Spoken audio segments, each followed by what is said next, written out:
The agency is looking for highly motivated US citizens or permanent residents between 30 and 55 years old who are healthy and non-smokers. I don't smoke, but clearly not healthy. But more importantly, a master's degree in a STEM field such as engineering, mathematics, or biological, physical, or computer science from an accredited institution with at least 2 years of professional STEM experience or a minimum of 1,000 hours piloting an aircraft is required, which I definitely get for astronauts. But to your previous point, Jordan, I have to have 1,000 hours of piloting a plane to live in that warehouse. That seems unfair. I think this is like a lot of like for college students going out into the job force. It's like, I think your expectations are a bit too high for what you'll be having me do. Yeah, I mean, I've got the master's. You had me until the master's in the STEM. My master's is not in STEM, so unfortunately, I can't go live in the dream warehouse. So yeah, that stinks. But yeah, it does seem like a weird qualification for someone who's probably just going to be doing data entry. I mean, just like that's like intern level stuff, right? It's going to be hard to find good applicants who aren't already in their talent pool or who aren't, like vying for a later position within the administration. I don't know. That's weird. I don't know. It is, and they say they're going to be doing like experiments and simulated spacewalks, but it's going to be a walk in a warehouse, I think. But anyway, and by the way, NASA, first of all, you need media too. You don't want a YouTuber like broadcasting there. You want people to pay attention to this. We can get some drama going on. Let's stream when we're there. Send Brett down there. Hey, what's up, NASA? It's your boy Brett here from the warehouse. Let's send Brett to Mars, or at least to a warehouse in Houston. I could go for that. Anyway, Jordan, we're rapidly running out of time, so I want to thank you as always for joining us. Give you an opportunity to once again plug Deep Dive. I know it's coming up soon, and it seems timely, the conversation that you're going to be having. It does. 4 o'clock Eastern, 1 o'clock Pacific. Twitch.tv/TYT. Do not miss it. We'll be talking about Afghanistan with Mike Preisner of the Empire Files. It's going to be great. Awesome. Jordan, as always, thank you. Have a good one. Thank you. And for those of you watching, the fun continues, although this show will not. Indisputable is coming up in just a few minutes. Dr. Rashad Ritchie, Adrienne Lawrence, you know it's gonna be awesome. You're not gonna wanna miss it. And with that, you know what? I think we have a minute. I can read a couple of super chats, right? Oh, there was a big super chat from Stone Eagle Dragon who said, my boss said they are just violent people and has always been at war and always will be. I just replied with, and the Crusades didn't have anything to do with invading white people and a few other points. And he just ignored all of it. And where's the Jordan emoji? That's a good point. We do have to get on that. Although on Twitch, we definitely do have one. Even for one of him responding to accidentally swearing, which came up on today's program. But anyway, thank you for your super chat. Thank you everybody for watching. Until next time, stay safe out there, stay sane out there. We'll see you soon.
Yep, you know what time it is. Welcome to Indisputable. I'm your host, Rashad Ritchie. Good to be with you. We have a lot of show today, okay? Breaking down news of the day. Adrienne Lawrence, attorney at law, TYT contributor, and author. Before we go to our dear sister, my top story for today. A landlord killed 2 tenants and tried to kill a third because he wanted his rent paid. Well, newsflash, he's not getting it now. And because he's been arrested, ladies and gentlemen, he will have a rent-free rest of his life. Let's put up a picture of this bozo who decided it was a good idea to kill individuals allegedly based on their inability to pay rent. The Las Vegas homeowner accused of shooting 3 live-in tenants after an argument over unpaid rent made statements that he did not want to go through an eviction proceeding and wanted to handle things, and I quote, his way, a prosecutor told a judge on Wednesday. The witness described for police Arnaldo Lozano Sanchez going into a bedroom, a woman pleading for her life, multiple gunshots, and the man who was shot 9 times emerging and running for his life. Let's put up a picture of this alleged killer again. That's him. Mr. Sanchez was arrested early Tuesday and his small pink home after police found 1 woman dead outside, the man who had been shot 9 times coming out the door, and a woman dead in a bedroom. He tried to kill the third, obviously. The evidence clearly shows, this is according to the prosecutor, the evidence clearly shows at this early stage that Lozano Sanchez had a motive, he had the opportunity, and he actually did commit 2 murders as well as an attempted murder with a deadly weapon. He is currently being held without bond. At this point, there has not been a new development of the story. We will continue to watch this story, but here's a reality, ladies and gentlemen. Here's a reality. You have complaints happening all across the United States of America that landlords are doing extreme criminality against their tenants. Now, they may not have gone as far as this guy, okay? This evil SOB. They didn't go that far.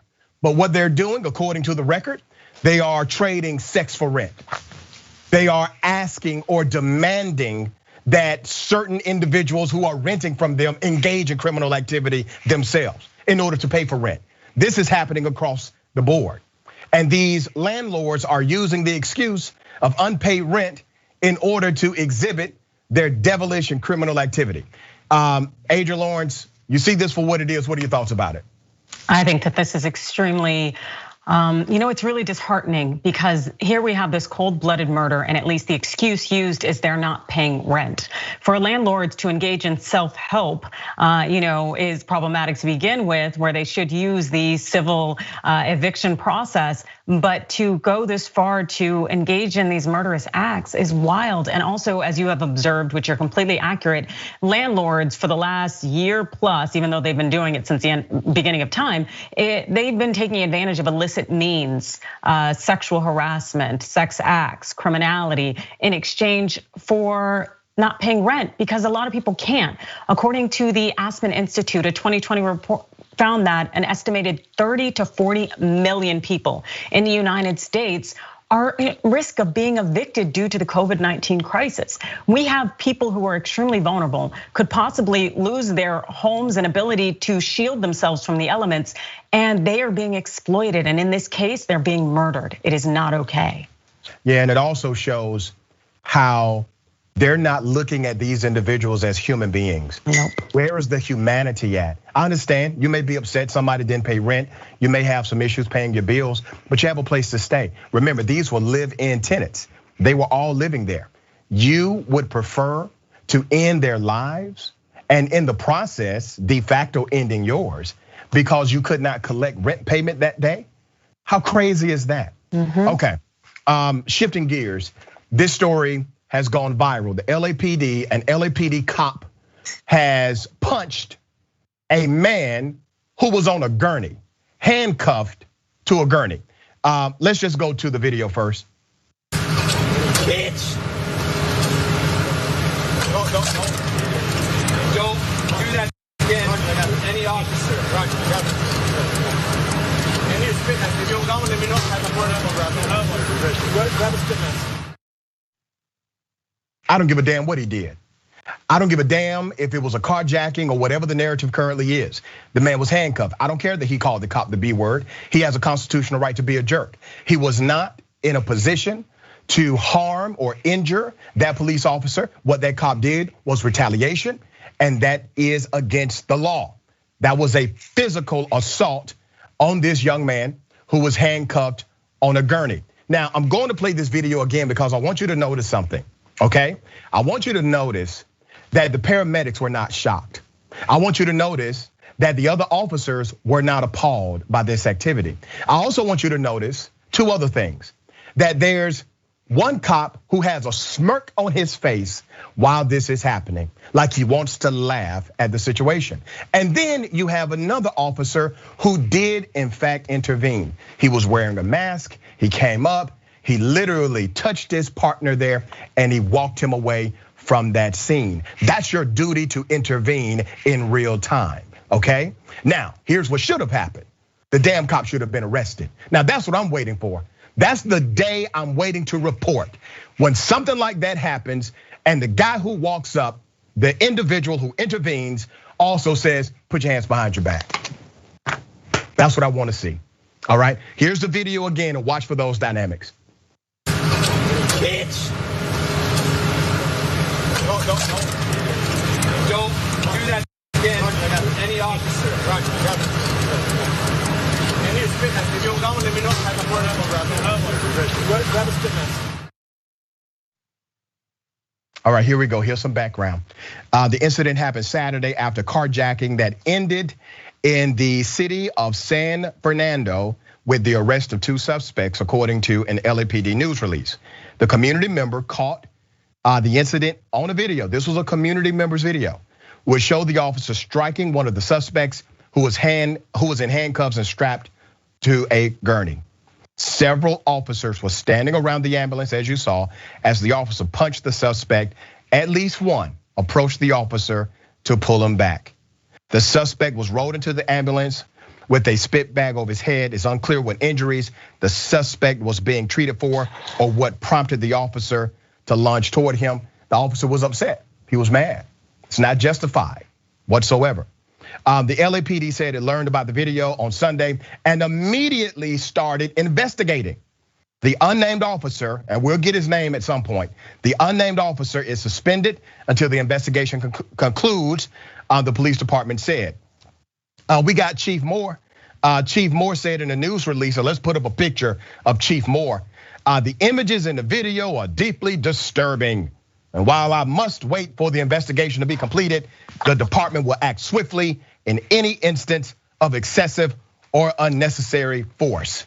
You know, it's really interesting to me that an entire agency who was built upon the notion that you must call a thing, okay? In order to arrest people, you have to call a thing. All of a sudden, when it comes to their own, they can't call a thing anymore. They have to wait on stuff, okay? Adrienne, what are your thoughts here? Well, just like you, I would like to see some assault charges filed because that officer had no reason whatsoever for doing what he did. That individual was completely and totally unable to defend themselves. And the thing with the LAPD is that they have a use of force department that is specialized for investigating these matters. So why we need to have all of these delays in time while this officer is suspended with pay, it just really speaks to the fact that our system is being exploited. Over the last 10 years, Los Angeles has paid out $330 million in settlements for police misconduct, including excessive force. That's $33 million a year. Wow. This is just, it's unnecessary. Individuals who cannot control their emotions, their behavior, and not run up on someone and punch them when they are unable to defend themselves should not be in a position to protect and serve. You see, it's expensive to have bad cops on the roster. That's just a reality. It costs a lot of money in order to continue to employ these individuals. Yep. So you don't have a moral argument for them, you don't have a professional argument for them, and you don't have an economic argument for them. Why are they so well protected? Why are they so hard to get rid of, Adrienne?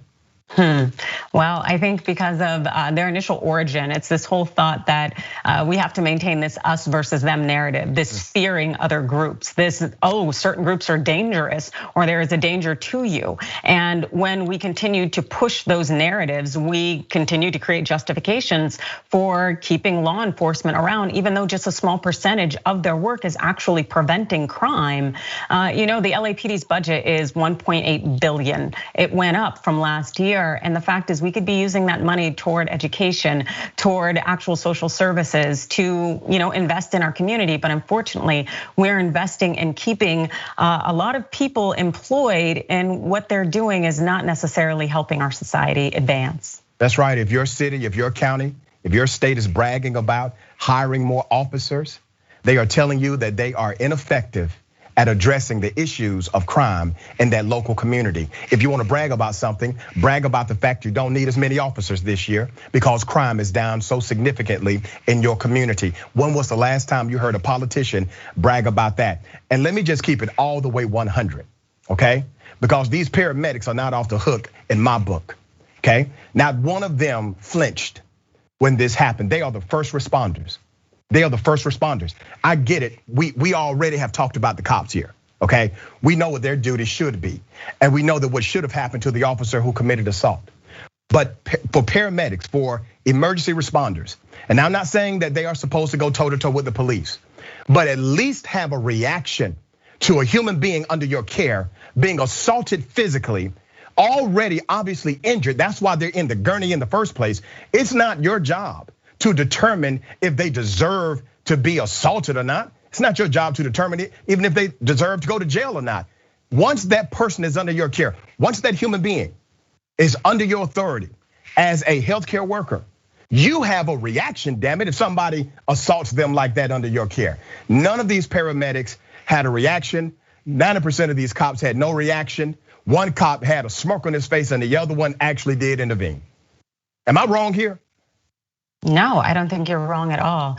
The fact is that we do need every player in this system who is maintaining the systems of oppression to actually speak up, to stand up, to do something. And we often see where we have individuals who are in these positions and witness these things. We often see testifying, or we see the whole, just look the other way. No, there should be accountability across the board, but we have to institute that as a culture, as a society. And unfortunately, we're still in positions where we are giving individuals in law enforcement or other positions of power, we're giving them a pass so they continue to oppress individuals in society, and they're generally individuals from marginalized groups. Yeah, and there you go, individuals generally from marginalized groups. The reason why this is a story, the reason why this cop has been suspended, the reason why there is an active investigation is because a bystander, somebody else, decided to record through their cell phone this incident. And I'm not sure if they thought something like this would happen, but it did. And that's why I encourage everyone and everyone who knows me personally, if you're riding with me and I see a police officer pull over somebody, I stop the car and I start recording. I don't intervene with the investigation if they're trying to figure out who the person is. I don't get involved in that, but I start recording because you never know. And the smartphone has become the unsung hero in so many of these cases across the United States of America. And that's the thing, it's the right thing to do because I teach diversity, oppression systems, helping people understand racism, sexism, and whatnot. And that is also an observation I make in terms of how you can use your privilege and your allyship to help marginalized groups and individuals. And there are a number of people who will use their privilege by pulling over to the side and pulling out their iPhone to communicate essentially to the officer, even just implicitly, that you are being watched, that this could go viral and you could find yourself actually facing consequences, even if it's just a suspension with pay. But you cannot continue to get away with abusing people or violating their civil rights and no one knowing, you being able to sweep it under the carpet and claim it never happened. So now using your iPhone as an ally, that goes a long way. That's right, and it's not always about catching something on camera. because the fact that your camera is present may have prevented something horrible from happening in the first place. And it keeps a monitor on the individuals who now will say, you know what? I have to modulate my behavior because somebody may be recording me, okay? That's a reality of the world we live in today. Naturally, we're looking at this case with the LAPD, but the truth is it's a microcosm, but it speaks to the macrocosm of what's happening with law enforcement. Here's what I do appreciate, Adrienne. I do appreciate the fact that some of these officers are actually being held accountable. There's a case in Atlanta right now, it was recorded too, where a black male sergeant kicked a black female in the head while she was handcuffed, okay? Kicked her in the head. He's not facing any charges. Hell, he barely got fired. The officer who refused to intervene, she's able to keep her job, even though there is a duty to intervene clause on the books in the city of Atlanta. So you have a very similar scenario. Person handcuffed, officer assaults the individual who's on the ground and handcuffed, kicks her in the head. There's video evidence. Absolutely no criminal charges are forthcoming. Why the difference?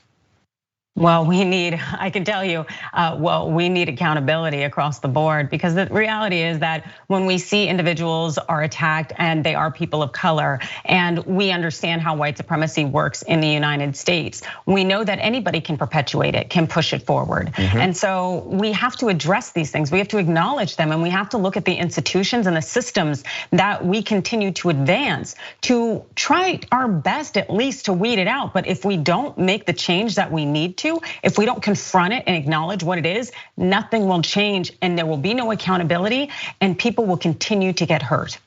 Well said. And speaking of black people who push the white supremacist agenda, the #1 white supremacist, Candace Owens, I got something about her next, all right? We got more, it's indisputable, stick and stay.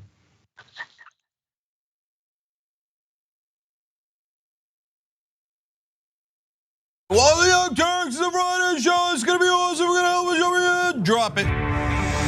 We became the first ever daily online web television show. No, the Constitution is the very core of America. The fact that we don't spy on American citizens, that we get a warrant, that we go to a judge, that we have a procedure, that we have due process, that is America. On top of it, they go, why don't they just stay at their own schools?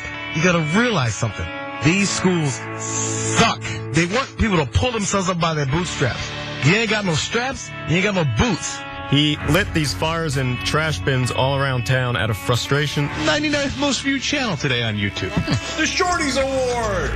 Best web host. We passed 1 billion views. Voice Award winner, News and Information Channel, The Young Turks. Oh, another Webby. The Young Turks. Can I curse? Yeah! For those of you watching on live stream, yes, we have adopted a pet iguana that showed up at our door. Haunted version in the dark with our silhouettes. Now let's get to the best line of the debate. And it was definitely the one against Rollins. I told you we were coming. When you talk about it when it becomes a problem.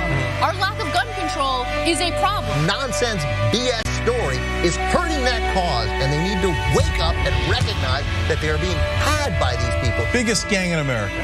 Question is, how do we make sure that we blame the person who is dead? What kind of democracy is that? We should never forget that the most powerful people in the world exploited the greatest tragedy in American history to go to war in a country that had a lot of oil. Rolling thunder. That's what this show is.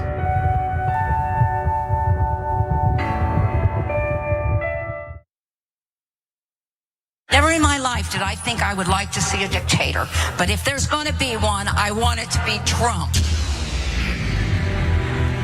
Tick-tock, tick-tock. Where's the line? We've crossed every line you can imagine. We are a socialist country. It's socialism for the rich.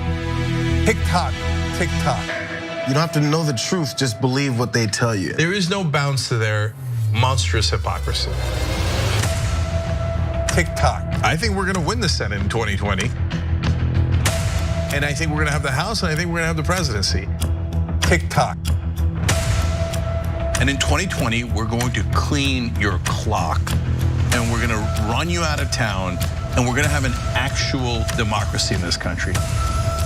November of 2020 could also be potentially the greatest day of our lives. Let us whisper of a dream.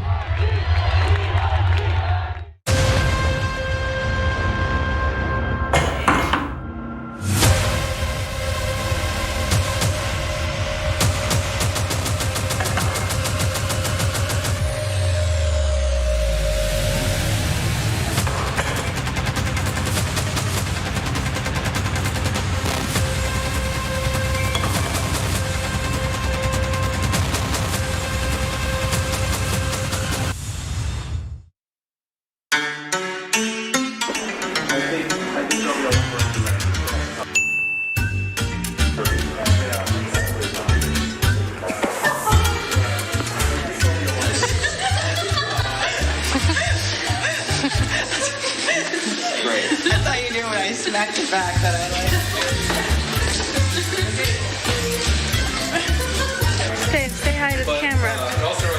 I don't like this.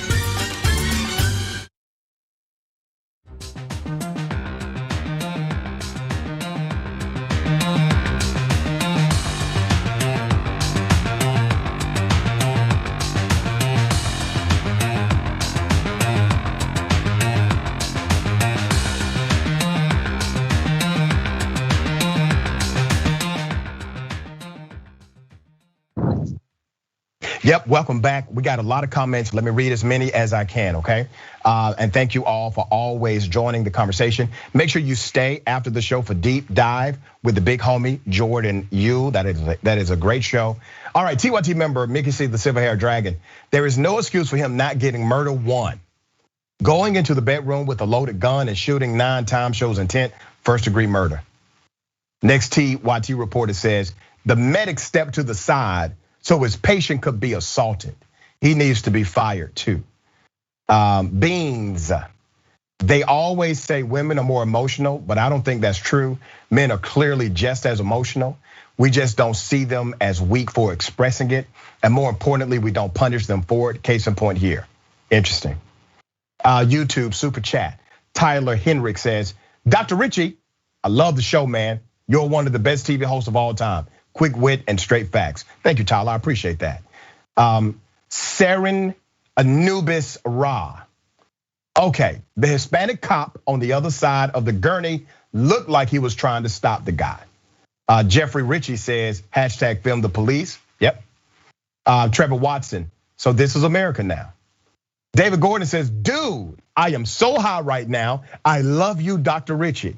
And for the record, I am not his supplier. Ladies and gentlemen, it wasn't me. Okay, he got that on his own.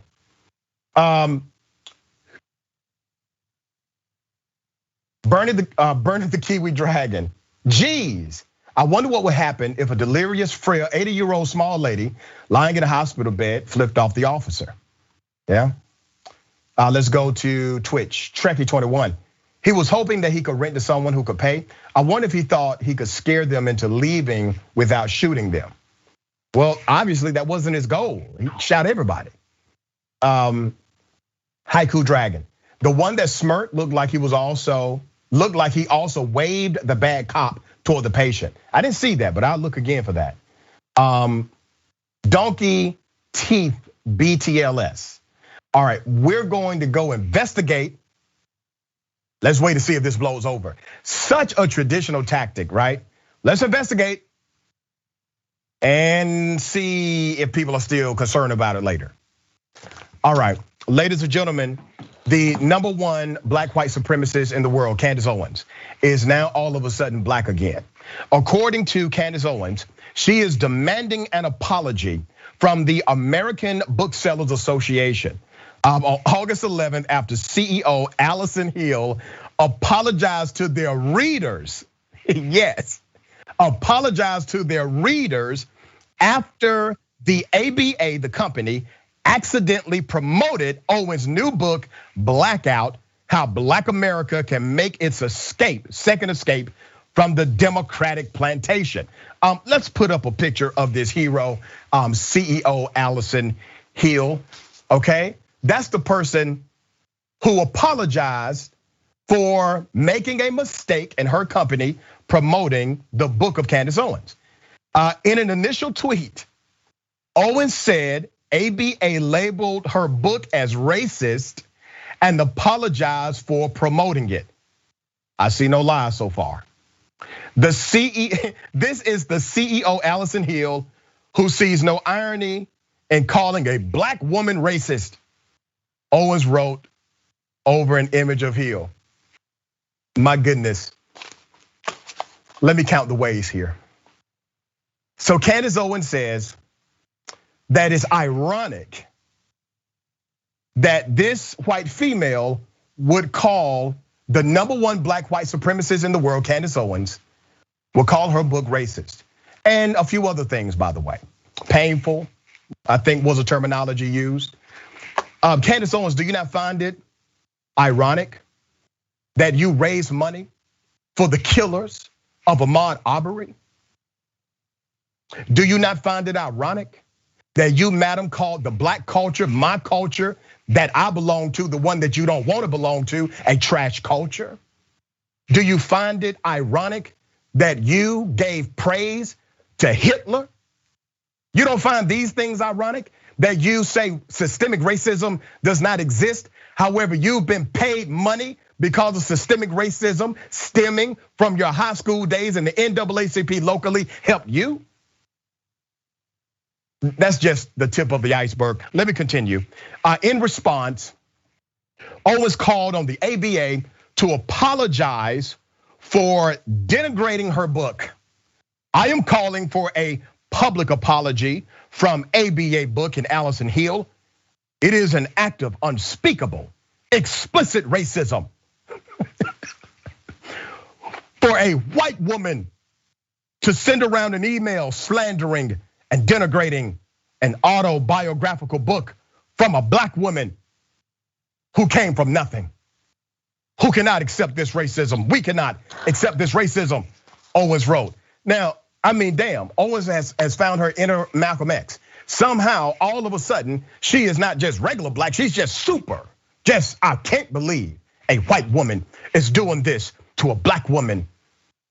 But let me remind you, Candace Owens does not believe racism is real, according to what she said at a few other speeches. Here's one of them. Stop taking away our self-confidence by telling us that we can't because of racism, because of slavery. I've never been a slave in this country. Stop telling us that we need to be obsessing over our past when we should be obsessing over our future and the potential that we have. Candace Owens, I need you to stop obsessing over your past and start obsessing over your future. You've never been a slave. Racism isn't a real thing. They can't stop you. Let me give you some background as to how this happened. In an email sent to ABA members, okay, that's the book association. On August 5th, Ms. Hill, the CEO, explained why Owens' book cover appeared on an indie bestseller list instead of the correct cover for a book which had the same title, Blackout. So basically, you had a staff person make a mistake. They pulled it by the actual title of the book rather than using the ISBN number as per protocol. A staff person was filling in on creating the bestseller list while the staff person typically responsible was on vacation. Rather than pull the cover image by ISBN as they have been trained to do, they pulled the image by the title Blackout and didn't realize they pulled the wrong cover image, same title, different book, the letter said. The error resulted in the ABA promoting the book to hundreds of bookstores. According to Hill, the CEO, the act of mistakenly promoting Owens' book was an egregious, harmful act that caused violence and pain, one negligent, irresponsible, and racist, okay? So obviously, this CEO, she made an apology. It was a big mistake, but honest mistake. And now Candace Owens is saying that this white woman is holding this black woman back. The black woman who used to say systemic racism and prejudice, things like this don't actually exist. They do not happen to black people, but she has completely changed her tone. Why? Because she's trying to sell damn books. That's why. Adrienne, what are your thoughts here? I think you're absolutely right in terms of Candace Owens, essentially speaking out of both sides of her mouth. She'll say whatever suits the agenda at the moment to make sure that she sells books, gets money, gets all sorts of promotionals. The fact is that Candace Owens is a Black woman, and her Blackness should not be denigrated just because she engages in white supremacy antics. But at the same time, I very much appreciate this other woman, Ms. Hill, who is the head of the ABA, who called it out and said, you know what, it was a mistake. And also unfortunately, it produced a lot of racist pain, vengeance, all sorts of things that's not representative of the ABA. And I know that they've had instances in the past where not too long ago, they promoted an anti-trans book. It's so incredibly important that when organizations get it wrong, that they publicly acknowledge the harm that they caused and they go ahead and get it right. Because there are individuals out there like Candace Owens who will try to leverage the wrong and use all sorts of antics and lies to manipulate it so that they can use that system to continue to better themselves and advance the problematic behavior in which they engage. Very well said, very well said. Ladies and gentlemen, I wish a Karen would. You want to call the police on them for having a barbecue on a Sunday. You're still free! Back off! I'm going to tell them there's an African-American man threatening my life. Yo, somebody help. Windbread motherfucker. Somebody help. You know why you guys are all slant-eyed? Because you're inbreds. Right. Yeah, I'm scared. You see any, if you see any, they look like you. Either they're black or they're white or whatever. Oh, now you're being racist. They're over like this, you know what? Oh, now you're being racist. Normalized your sisters. You don't think I belong in this neighborhood? I got born here, bitch. I was born here. You're not gonna run me over, man. Wait until the cops come in. I'll show you the law. You stupid break check me. You stupid mother.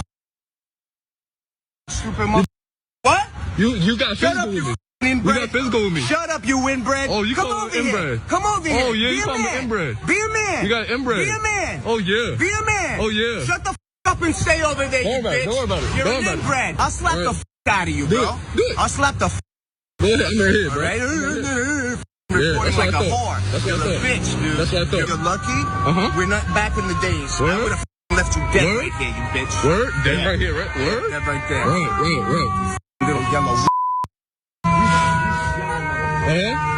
Weak yellow. Weak what? Yeah, weak, bro. You're the weakest race on the planet. Word. The weakest. Word. I come from the strongest, bro. Oh, I'm scared. Yeah. Oh my God. Yellow and weak.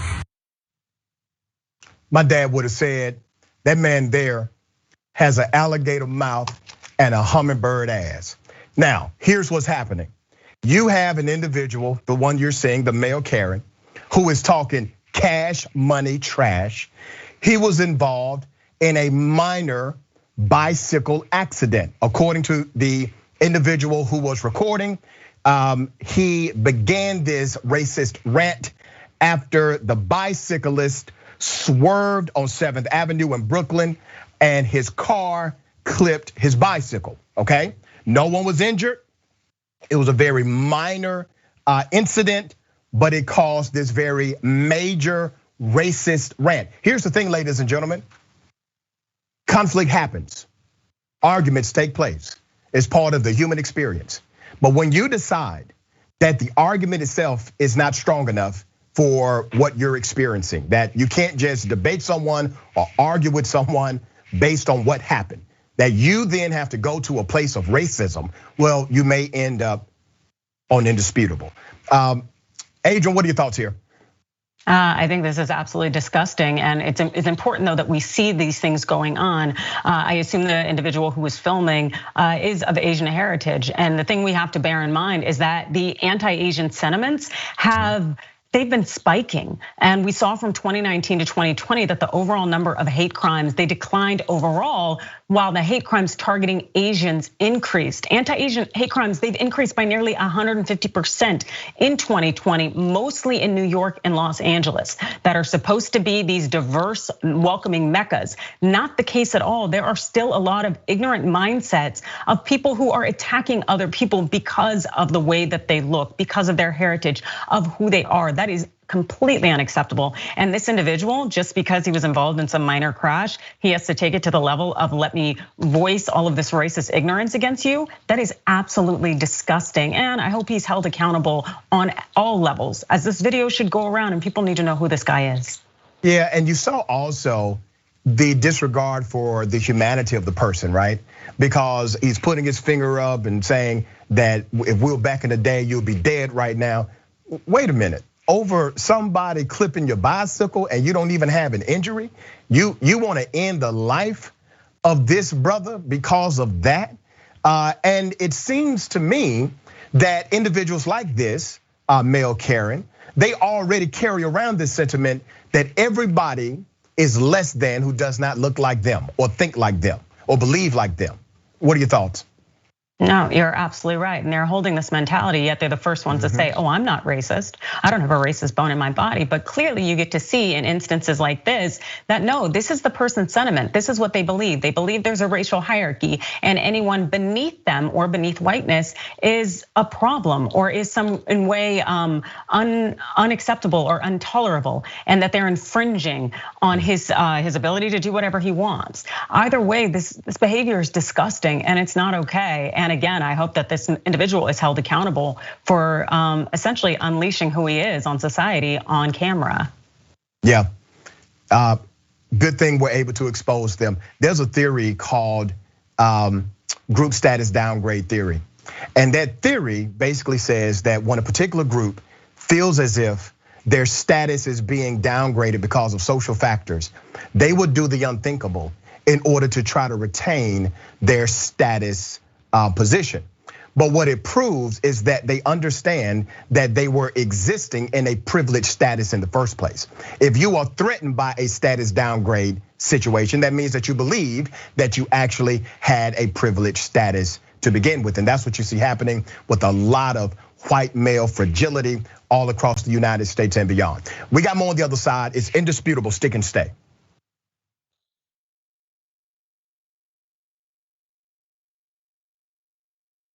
We are on to something that is going to be amazing, but what we need is your help. The number one problem is there's too much power in too few hands. Every single problem that we have can be traced back to dark money. They take large donors, they serve large donors. So these handful of gatekeepers try to dictate everything. Like all of you already know, they don't work for you, they work for their donors. So fire them and hire people who will only work for you that say no corporate back money.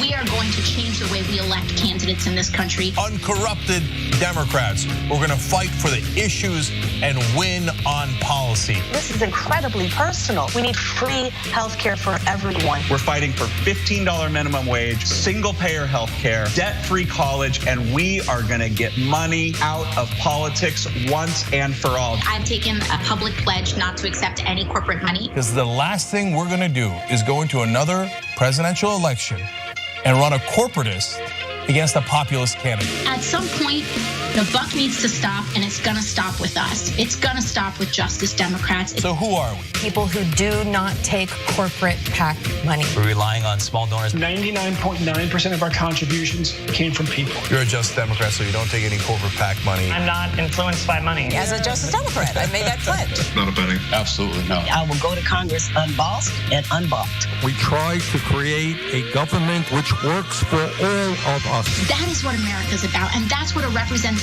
democracy should be about. We are just getting warmed up here. Vote for uncorrupted Democrats. The fight starts now, it starts today, and it starts with you.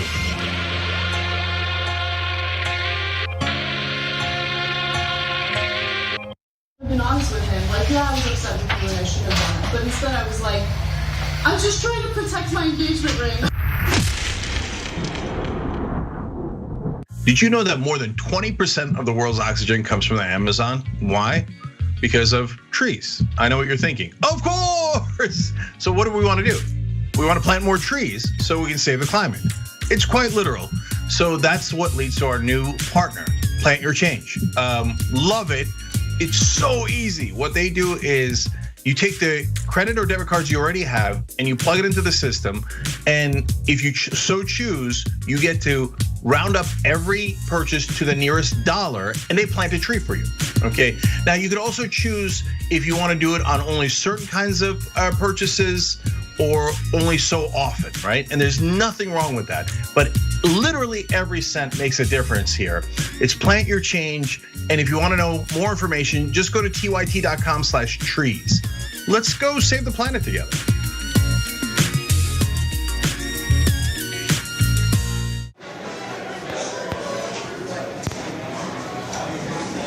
Now, top. No.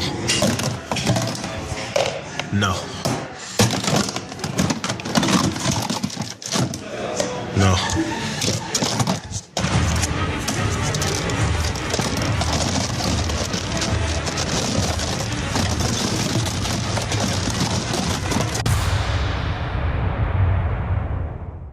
Today, a terrible day for the internet, a terrible day for America. The internet as we know it is not going to exist anymore. A real dark day for information and yet another way that they're bleeding out the democracy. We're now going to have these gatekeepers of information deciding what we can and can't see, and that's what scares me the most. Whether you're conservative or progressive or anywhere in the middle, this is the one thing we should all agree to. Protect the internet, because the establishment is coming for it. Don't let them destroy the internet.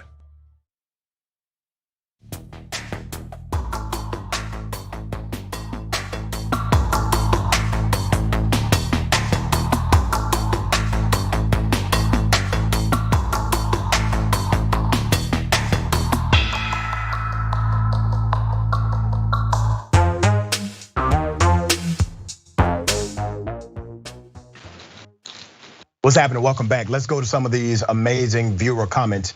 TYT member Jam says, no, you know the #1 black white supremacist in the country is Jesse Lee Peterson. That brother made the sunken place his sanctuary.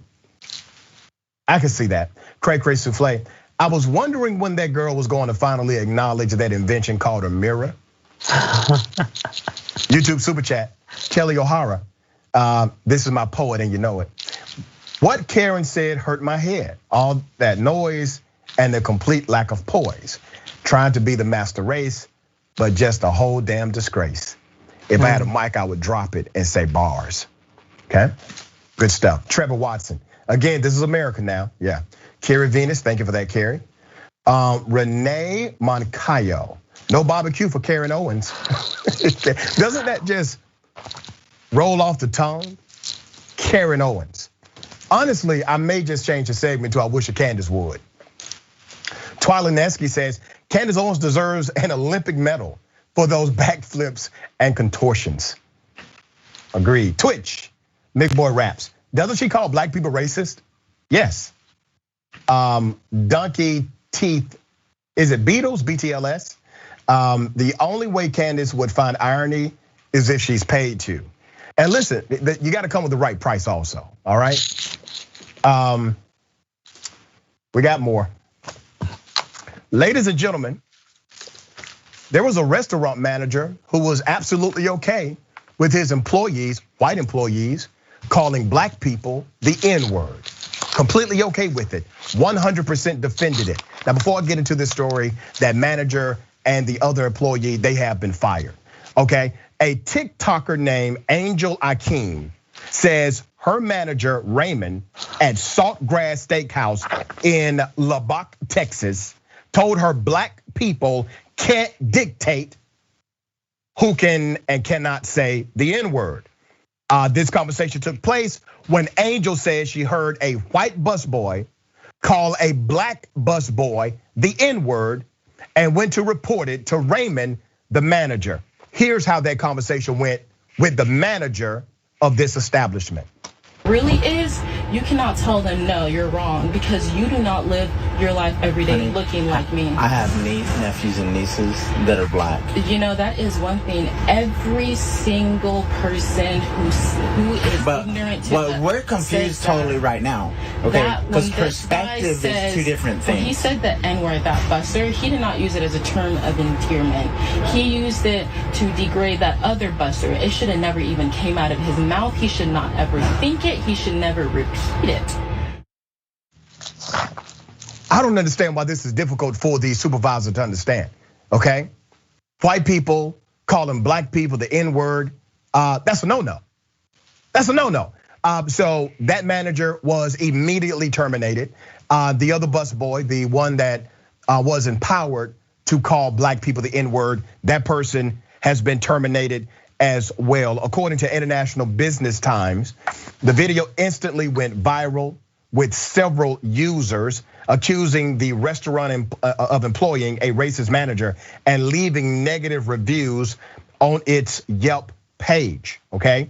The restaurant's business manager later replied to the post saying that they had zero tolerance for discrimination and that the manager, as well as the white busboy, were immediately terminated following an internal investigation.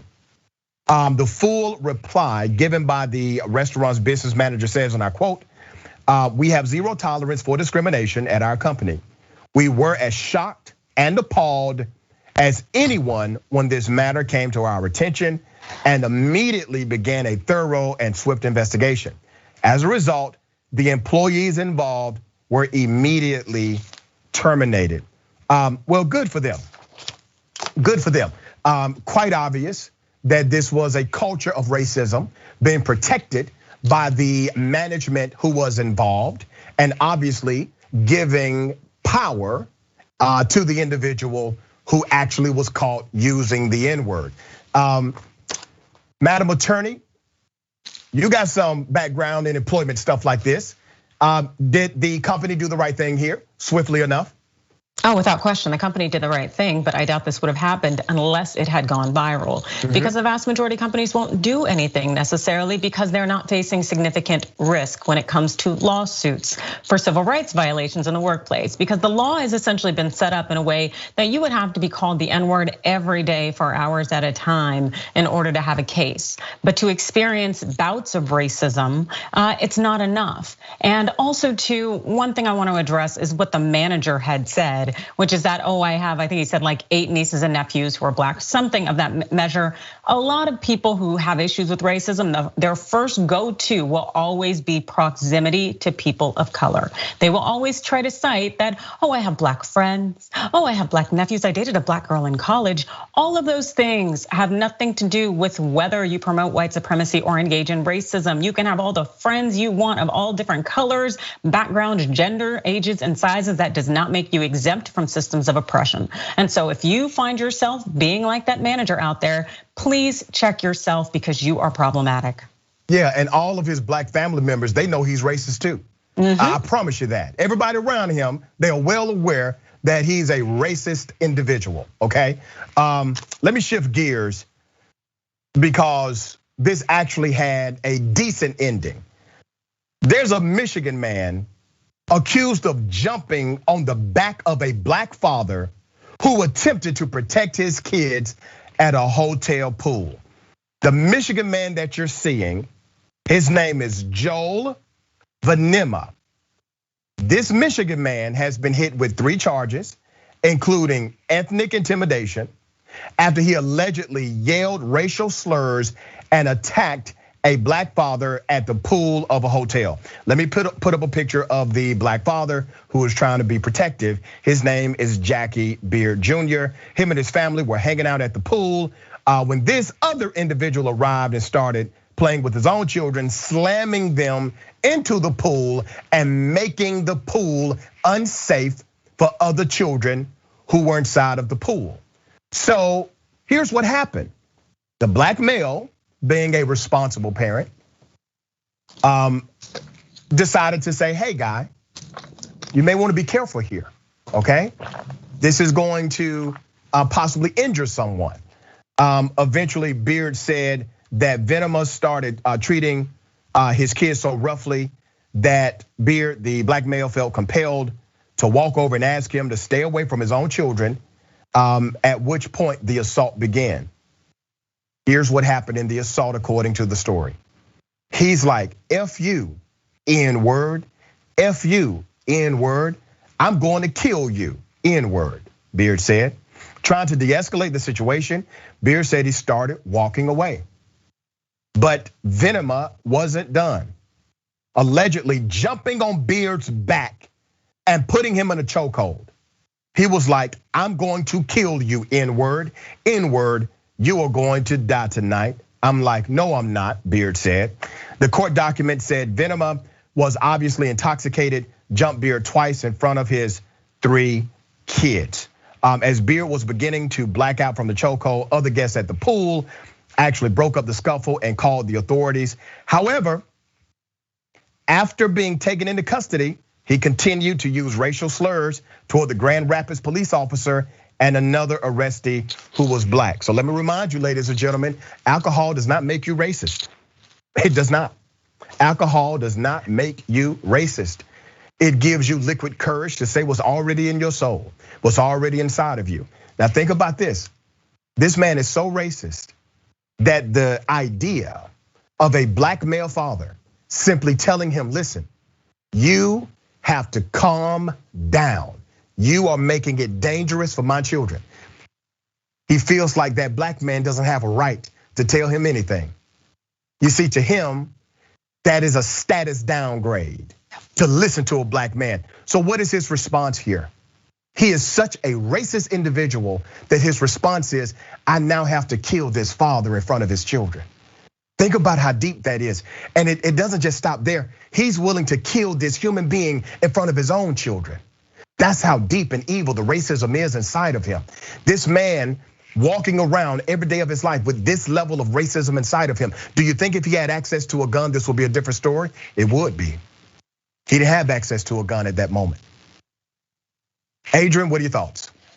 No, you're absolutely spot on. The fact is that this white man, he had essentially been indoctrinated to the belief so much that a black person couldn't, quote unquote, challenge him. When that black person is simply saying, can you please step away from my children? I don't feel that you're treating them in a way that's safe, that was too much, that he had to threaten to kill him. These are things that happen, unfortunately, every day. And this situation could have ended very, very differently, whether the gentleman had a gun or not. If it was maybe a decade ago, even with the white man's word against the black man's word, if it wasn't documented, we don't know how it could have ended. But one thing we do definitely know is that Michigan has some problems when it comes to hate crimes. You know, it had the 5th most in the nation in 2019, where there were 313 racially motivated hate crimes that were logged against people in Michigan. It was a 10% increase from 2018. What we do is we have a lot of, unfortunately, underlying racial sentiments that are so incredibly negative and adverse that people are responding in ways of just ultimate violence and feeling like, how dare you even have the nerve to speak to me? You are so beneath me. And when you have this level of vitriol that is racially motivated, what you have is a lot of dangerous people walking around our society who can't even interact in a normal level. And in this situation, thank God that this black father is safe and okay, because it could have ended up essentially as a modern day lynching. Absolutely right, and the witnesses were there. They were able to confirm based on witness testimony what happened. But think about this, Adrienne. The black male literally walked away. He walked away in order to de-escalate the argument that started to happen. He walked away. And this white male, with all of his anger and racism, decided to jump on his back and try to kill him, okay? I can't neglect to highlight the politics of our country presently. And here's why. You have political leaders, they call themselves leaders. You have political leaders in this country who would continue to stoke the flames of that kind of racism in order to meet their own political agenda. Because they need a certain amount of people like that to be supportive of their political candidacy. Yep, we see it all the time now with individuals who are members of Congress and the subtle comments that they make, all of the microaggressions, all of these things are stoking this fear that was essentially, it was amplified by Donald Trump and it made it so it was okay to do these things publicly. A lot of people saw that, and that continues to be promulgated by the actions of people, like you said, who call themselves leaders. And it makes the United States very dangerous for a lot of us, especially individuals who don't subscribe to this whole heteronormativity or traditional gender roles, or even just have a different melanin count. And we have to realize that this leadership is taking us in a bad direction. We are going to end up in a situation where the United States essentially it just implodes because we are allowing this us-them narrative to continue to reign. Yeah, and this is not sustainable. You know this.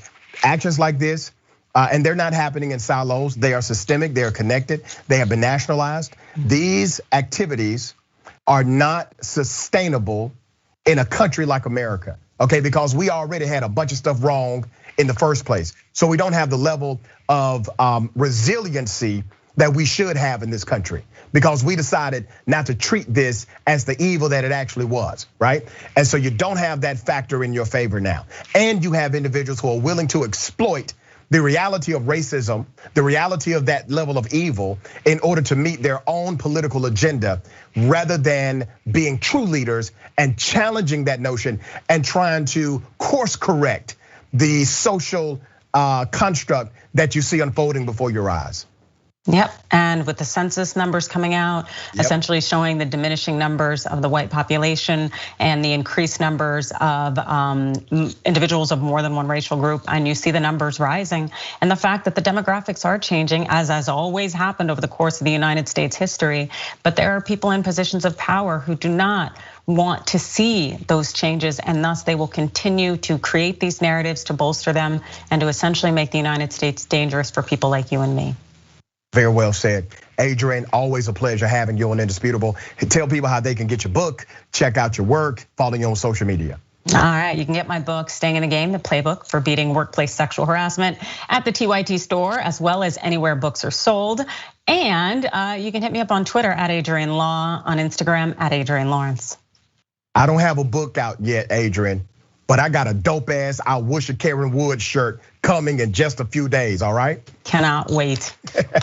Thank you so much, dear sister, I appreciate you.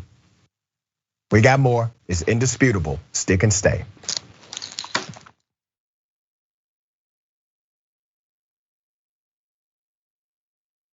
So a lot of progressive office holders are doing something fun. I like fun. They're doing the last 2 years in 2 minutes. Okay, we're gonna try it here. First, I wanna let you guys know about the years before that. Hey, remember we started the Just Democrats here on the Young Turks. It was officially launched on our air, basically by you guys. And then we featured AOC, we featured Cori Bush, and Ro Khanna became the first ever Just Democrat incumbent, all on the Young Turks. Now, the last 2 years have been a spectacular follow-up to that. So let's put the 2 minutes on the clock and do this. Young Turks got to start back in 2002, and I think we've been an important part of the progressive movement ever since. What we mainly do is amplify the progressive voice and candidates out there, and I think we've done a pretty good job. Right now, we're currently #1 most engaged news politics network online, beating CNN, Fox News, and MSNBC, all of them. We're #1 in total minutes watched. That means not only the number of people watching, but how long they watch. We just crossed 20 million followers and 500 million monthly views. Now, why? That's because actually the country's progressive. It's 2/3 progressive, and you guys have allowed us to be your voice, and we're incredibly thankful for that. So what did we do with that voice? Well, let's look at 2019. We went all over the country talking to you guys and the candidates. So we were in Miami, we were in Detroit, we were in Houston, and we were in Iowa. In fact, we were all over Iowa. You guys were all over Iowa, and all of the candidates saw you guys. We had wonderful people speaking, like the one and only Nina Turner at our rallies. Bernie Sanders stopped by, Andrew Yang, Elizabeth Warren. We interviewed almost everyone on the campaign trail, with the exception of Biden and Buttigieg. And we held them accountable. We even did a progressive economic pledge. And so many wonderful people signed on to that. Bernie Sanders, Warren, Marianne Williamson, AOC, the entire squad, Justice Democrats, and so many others. Now, on top of all that, we started a show called The Conversation, where we featured so many progressive thinkers, writers, and candidates. And one of the candidates we featured in 2019 was Jamal Bowman. Here comes Jamal Bowman. Then we had an amazing 2020. We hired a climate reporter. Damage Report passed 500,000 subscribers. Young Turks passed 5 million subscribers. We're getting the message out to more and more people. Bernie Sanders comes on in the heat of the primary. He comes on after the election to say what we're gonna do for the future. And then Marie Newman wins. Jamal Bowman wins. Cori Bush wins. And then just when you thought it couldn't get any better, here comes Nina Turner. Hello, somebody. And she's running for Congress and she comes on the Young Turks first. On election week, we had nearly 2 million hours of viewing. We're #1 destination for progressives. You made all that happen. This is amazing. And thank you for those 2 years. What, I went past 2 minutes? Of course! Viewers had asked for an interview with the TYT Lizard. Mr. Lizard. Oh, you changed colors today. Nice. I don't even know how you feel about us. Do you even like us? Well, you guys made me this awesome house, so I'm kind of in your debt. I was found outside on the street, and you gave me a home. Granted, it was a really crappy home for a while, but then through the power of fundraising, I became a person who has a multi-level Trump-style mansion. You do. By the way, you never looked better, man. Normally, you're just green or just brown, but today you're in mid-lizard, right? I'm not very smart. I'm a lizard, so I don't know how the science works. I guess this is just my mood. It's not every day that thresholds like this are broken. I'm just so excited. I can't contain my pigmentation. And now you're showing it off. Yep. Yeah, I've never seen the lizard like this before.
Ladies and gentlemen, welcome back. Let me read some of these amazing comments. Okay, we got a lot of them. TYT member, cognitive dissonance is a hell of a drug, says, if I say so-and-so made me feel super uncomfortable with their conduct, and the manager says, just don't sweat it. Doesn't that kind of behavior constitute a hostile work environment? And it should, but some of these laws are so ridiculous in its statutory language that, as Attorney Lawrence said, you would basically have to be subjected to that consistently in order to make the claim. There are some nuance to that. There is some nuance to that. Carlson is a lying mother. Tucker says, my family and I just now evacuated. We're all worried and we'll never see our home again in one place. Thank you, doctor. I really need some. I wish a Karen Wood therapy to take my mind off of things, if only for a few minutes. You're in my heart and you're in my prayers, brother, all right? Okay, super chat, pool attack. Yoda Speed says, he looks like the Roach Man from Men in Black. He actually does. Yeah, that's what I was wondering what he reminded me of. Thank you for that. That was bothering me. Trevor Watson, this is it, everyone. This is it, everyone has a cell phone. We get to see America as it is, yeah. All right, Twitch, Jax Drax says, I don't see color, followed by, I have this black friend, and that black friend, yada, yada, yada. Right, if you're racist, your black friend is aware of it, by the way. Miravina says, I wish we all could just love each other. Boom, that's the recipe, right? We're trying to get there. Ladies and gentlemen, welcome to the bullpen.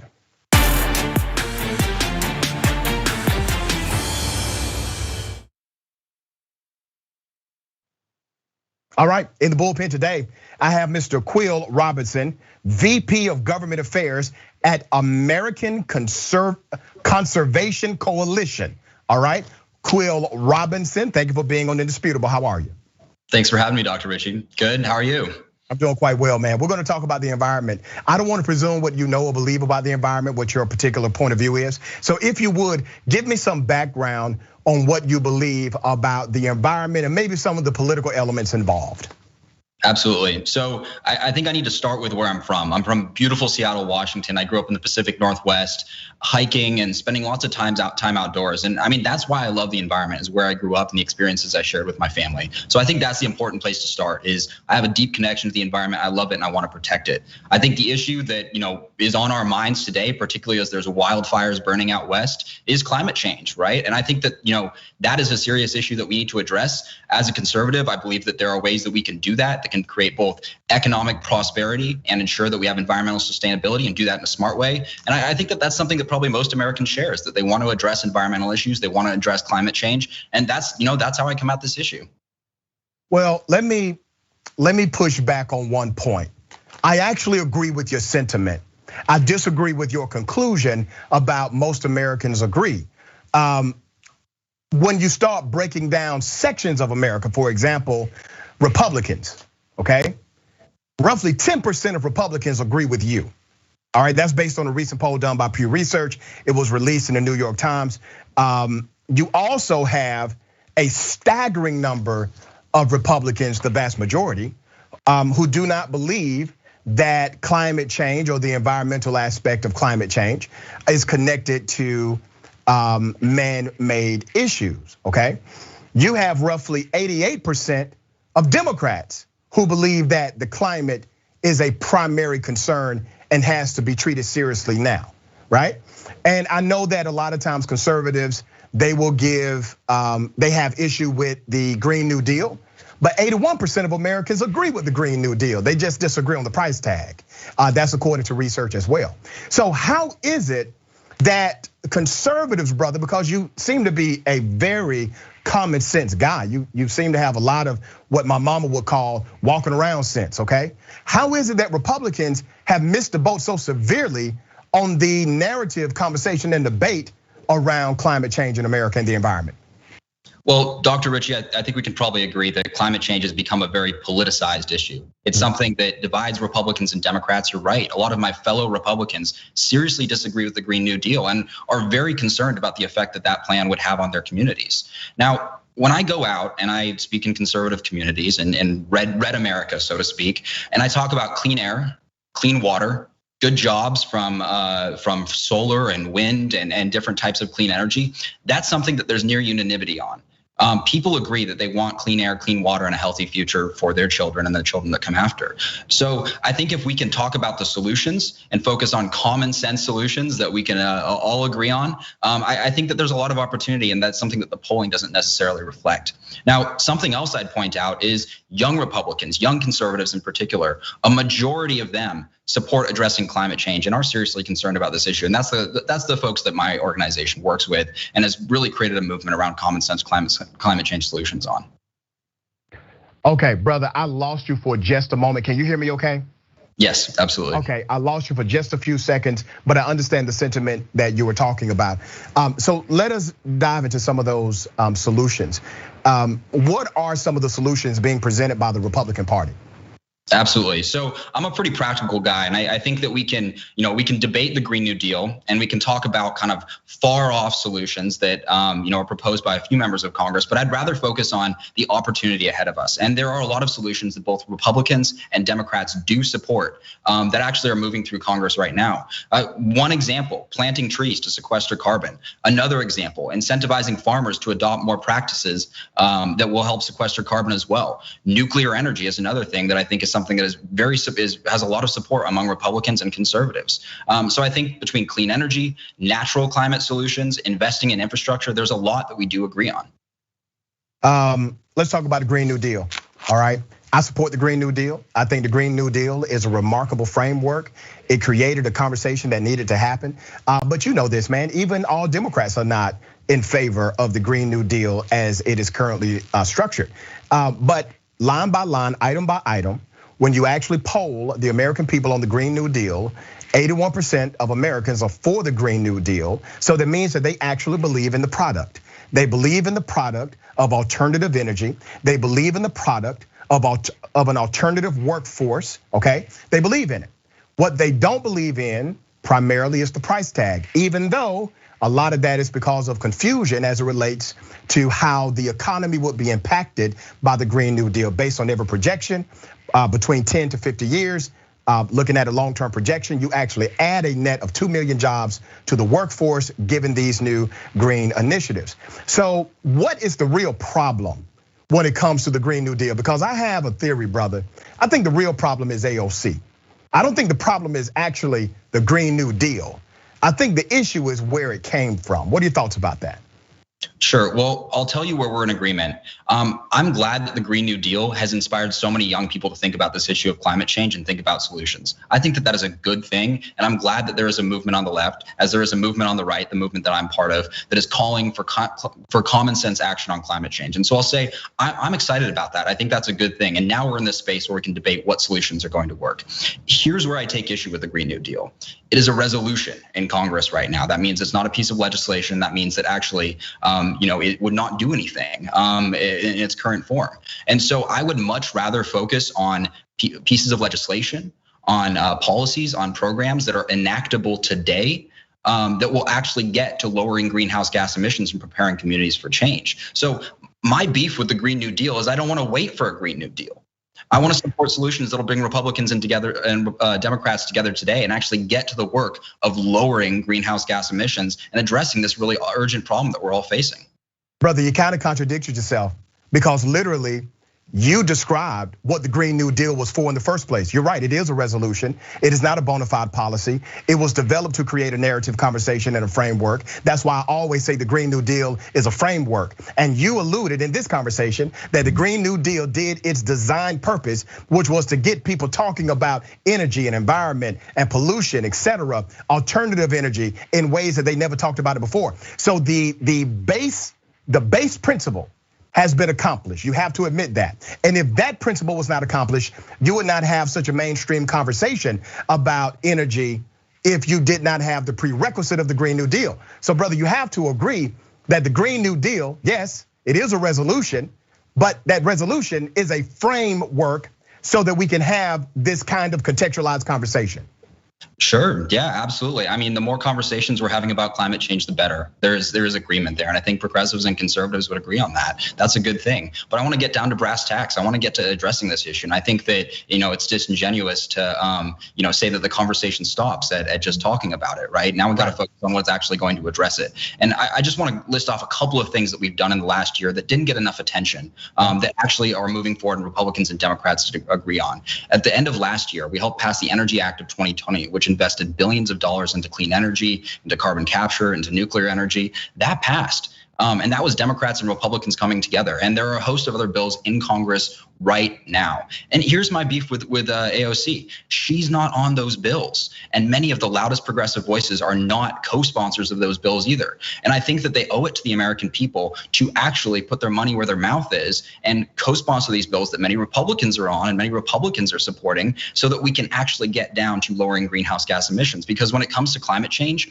talk is not enough. Activism is not enough. We need action. We need real solutions. Yeah, the reason why she's not. Yeah, the reason why she's not on that bill is because she's a principled individual. You have to appreciate that about her. When she ran for office, she said that I would vote based on principle, not based on politics. And she has been able to hold that core fundamental belief about herself. I really appreciate that about AOC. And bills like this simply do not go far enough because, as you are well aware, even that Energy Act was simply a compromise from what more progressives in the Democratic Party wanted to see happen. But let's talk about capitalism, because I think you and I, we may disagree on this aspect of it. We can talk about the environment, we can talk about climate change, but we also have to talk about capitalism, because if you believe in a deregulated market, that means you also believe that it's okay for companies to basically pollute the environment in ways that's unsustainable for the future and the progress of the nation as it relates to the environment. What are your thoughts about capitalism, and how does that correlate to environmental issues in America and beyond? Absolutely, happy to talk about capitalism. I love capitalism, and I think it's the solution to environmental issues like climate change. I mean, if you look at countries side by side, those that have freer economies and those that have more regulated or even socialist economies, there's no debate. The fact is that a capitalist system where innovation, entrepreneurship, the hard work of individuals is rewarded, you have better environmental outcomes. And the reason for that is people actually have ownership over the solutions that they're creating. They also have ownership over the land and have an incentive to protect it. And so I think that capitalism is by far and away the best system to address these issues. And I think that, I think that when it comes to regulation, you mentioned regulation, I'll give you an example of this. So the largest offshore wind facility in the United States just finally got underway. It was started back in 2008 or 2009. It's called Vineyard Wind. And because of burdensome regulation, we waited over a decade to get our first major offshore wind farm off the ground because people were having to cut through red tape. So that's my case for deregulating in specific ways, is so we can actually get this clean energy that we so badly need. And I think you and I can probably agree that red tape that is preventing green jobs, clean energy, is not red tape that we want. It is not actually benefiting us in this fight against climate change. Well, let me show you where I do disagree with you based on a factual analysis. Carbon emission, the greenhouse effect, et cetera. It was actually down 1.7% from 2019 to 2020 due to actual regulations in the marketplace. You have a load of science that shows the decrease in these emissions based on regulation and not based on what we would call a purely free capitalistic market. You don't have to go any farther than China to understand what it looks like when you have the corporations in an unregulated format being able to do what they want to do. So I don't understand where you're getting your facts from as it relates to capitalism being unregulated, creating a regulated environmental outcome. How do you get to that point when you don't have one example of any nation where that has been their reality? Sure. Well, I'm really glad that you brought up China. And the last time I checked, it was the Chinese Communist Party that ran that country. It was not a free country. It was not a democracy. It was not a capitalist system. And I actually think that we should probably, China would benefit from capitalism and democracy. So let's talk about that for a minute, brother, because I want to make sure you're not conflating something that should not coexist. The formation of government is different from the corporate reality of regulation. The reason why Chinese manufacturers, the reason why these warehouses and other places that process are able to do what they do is because those particular entities are not as regulated. Okay, we're talking about regulation. So we can argue formation of government in another debate. What we're talking about today is the environment. If we're talking about precisely the environment, then those factors, those corporations who are unregulated, they pollute more. It's a real cause and effect relationship, brother. It's not complex. The example that you gave doesn't exist in modern society, that somehow an industry that is completely 100% unregulated as a corporation that engages in emissions, they are not regulating themselves. Well, Dr. Ritchie, I gave you a specific example of Vineyard Wind where red tape regulation got in the way of deploying clean energy. And so I'm not saying cut all regulations, that there should be absolutely zero regulation. That's absurd. So tell me, what is it start and stop? Because maybe we actually do agree more than disagree. Where does the regulation start for you, in your opinion? Absolutely. Well, I mean, I first want to draw this comparison between the United States and China, because I think there are a lot of misconceptions out there. And we actually have a really good example of a highly regulated communist economy and a free capitalist economy. China is the largest polluter in the world. They contribute almost 30% of global greenhouse gas emissions. The US contributes around 14% of global greenhouse gas emissions, and that number has been going down. Why has it been going down? Because people, because companies, because entrepreneurs, American entrepreneurs are incentivized to create amazing solutions like carbon capture and nuclear energy and all sorts of other things. There's the environment for that sort of innovation to take place. No, sir, the reason why, brother, 68% of our decreasing emission rate is directly connected to a regulated market in America. You can find that at Pew Research and the EPA. So when you say, well, the majority of it is happening because these companies decided to engage in these smart technologies, untrue. That's just untrue based on facts. The majority of it happens because of regulation, okay? So you're comparing a regulated market, which America still is, to an unregulated manufacturing market, which China continues to have. Once again, you're arguing or debating formation of government. I'm bringing to your front door the reality of regulation versus deregulation. You actually agree with me. I don't think you want to say it on TV, but you agree with me that regulation leads to a better environmental reality. I think if you ask any economist or probably any entrepreneur on the ground, there's not a whole lot of entrepreneurs in the living under the Chinese Communist Party. If they lived in a regulated or deregulated environment, I think the answer would be a resounding regulated, because it's. But listen to me, brother. So I want to talk a little bit about. You agree? Just hear me out on this. You agree with regulation. Now, you may say they need to regulate themselves, but you agree that regulation equates to a better environment, correct? Well, why don't we talk about it in terms of facts? Why is the United States actually leading the world into the reduction? Well, brother, if you would, could you answer that question for me first? In all due respect, you do believe that regulation leads to a better environmental outcome, even if you believe that it is through self-regulation. You believe in regulation. Oh, I absolutely believe that there is a place for regulation. I think that there are good regulations. As I said before, I gave you an example of a bad regulation, and so I think that it's incumbent on us, you as somebody who probably falls on the left side of the aisle, me who falls on the right side of the aisle, to take a hard look at the examples of where regulation is perhaps getting in the way, and then me as a conservative can look at certain places where regulation is perhaps justified. I think the problem is, though, that a lot of this discussion around climate change is there's too heavy of a focus just on regulation rather than incentivizing the innovation that it's actually has and will continue to lower our greenhouse gas emissions. And so by no means am I arguing that there should be no regulation. I think that there is a place for it, but we also need to look at where red tape is getting in the way. Let me read something to you, man, because I think you're in a great position to become an advocate inside of your own political party, okay? About 9 in 10 Democrats, roughly 88% based on Pew Research, they now consider climate change a major threat to the nation.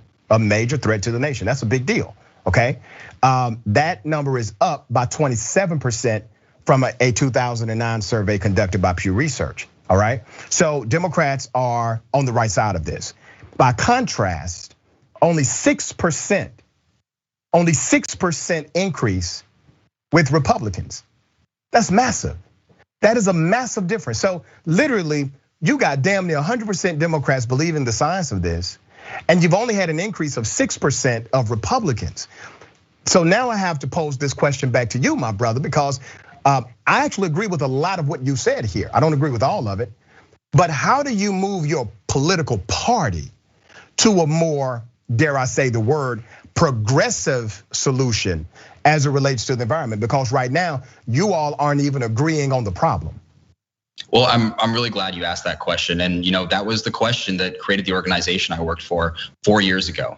We were founded back in 2017, basically with the idea of giving young conservatives and giving conservatives a voice on environmental issues. And so I'm gonna push back a little bit and say that we're not gonna become more progressive, we're gonna become more conservative on this issue. And that means accepting that climate change is a problem and focusing on innovative bottom-up solutions to this issue. And so, I hear you on those numbers, but the fact is, if you read the news, the highest-ranking Republican in the House of Representatives announced a climate platform this year. ACC, my organization, has held events pretty much in every single state with conservatives, with red-blooded Republicans on climate change. The fact is that we're at the table, and we've been proposing a bevy of different pieces of legislation that actually would strike right at the heart of this. So yeah, man, that's cool. I think the thing is it's not quite as divided as you may think it is. We may disagree on some of the solutions, though. That's real cute, brother. But we know good and damn well that these Republicans who actually present pieces of legislation, even when Republicans were in control, they could not get this legislation passed, even when they ran everything. So you have, yes, some powerful ranking members inside of your party saying, listen, guys, we got to get on board with a climate solution that is not the majority of your party. So no matter how you shape this up. I think that's a good, an interesting point. I'm a very common sense guy, as we were talking about, and I want to give you another example of why I think that may be wrong. So there's this bill called the Growing Climate Solutions Act that my organization has been working on for the past year or so, and it was voted on in the Senate this summer. They had a vote in the Senate on this bill, which would make it easier and actually incentivize farmers to adopt more sustainable agricultural practices. Big opportunity to reduce greenhouse gas emissions. Now, Dr. Ritchie, it passed 92-8 in the Senate. And actually more Democrats voted against it than Republicans, including Ed Markey and Bernie Sanders and Elizabeth Warren. So I think that the thing is that the situation has changed pretty drastically. And actually, when it came down to this vote, it was the Republicans who were in the right and the Democrats who were left behind. Well, it was a bipartisan bill, brother. But I definitely give you that is a silo impact. But once again, if we're talking about truly moving the needle, you got to get a whole lot more Republicans on board with actual belief that the climate is a real thing, or that the environment is an issue they need to take seriously. Brother, I do appreciate you being on the show, man. Thank you for coming on Indisputable. Thanks so much for having me. It's good to talk. Absolutely, man. Keep talking to your people, brother. I'm glad that there are people like you in the world. Okay, ladies and gentlemen, just remember, take care of yourself, take care of each other, and take care of this planet. And remember, the truth is always indisputable.